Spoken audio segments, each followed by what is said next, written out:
So many of you have heard me talk about many things, food especially being one of them. And many of you are well aware that I'm practicing, sorry, I got little flyaways, practicing what I preach and have been on my own connecting with this substance of dampness inside my body and working with it to allow it no longer to need to serve me. And I have been intensely doing that journey for a few months.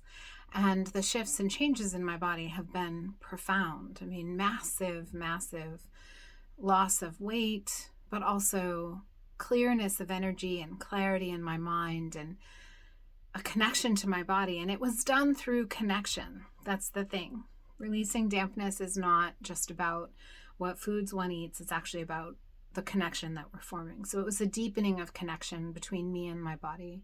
And so, mind you, this connection journey is one I've been on for quite a long time. And it certainly is one of the favorite places I like to play when I do all healing work with women. Connection is the focus, because if we don't have connection, we really don't have anything. And so this has been a deepening of that. And I wanted to tell you a story because recently I had a couple days where oh Lord, I just was not a happy human. Like I just was cranky and kind of like ready to battle. And whenever I feel this way, I know that it's my invitation to move inside and really witness and see what's being spoken. So I did. And I had this interesting experience of this voice inside of me that just wanted to be fed.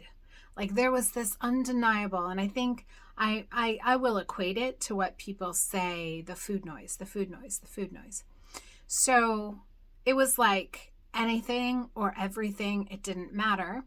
And so I sat with this voice. I got images, especially. There was one thing really up for me, which is a food I probably haven't eaten in like 30 something years, which was ring bologna.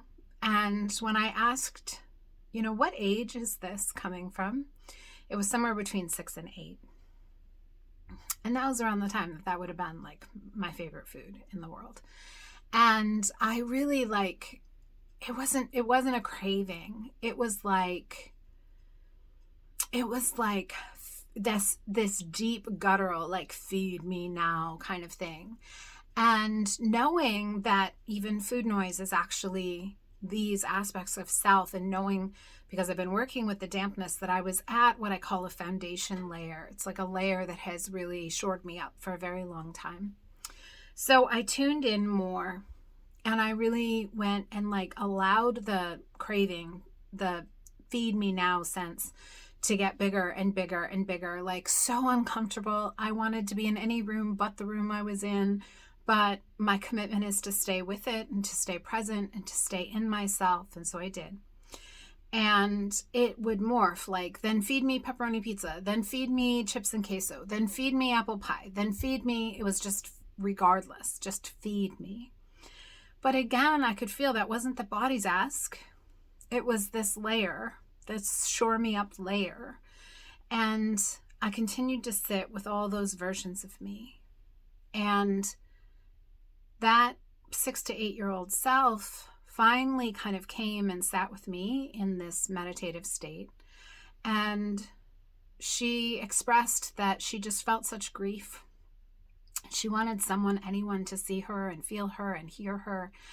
And in absence of anyone that could do that back then, because they didn't know the pain she was in, that the ask was then that she filled the hole with food. And that's where that guttural feed me came from.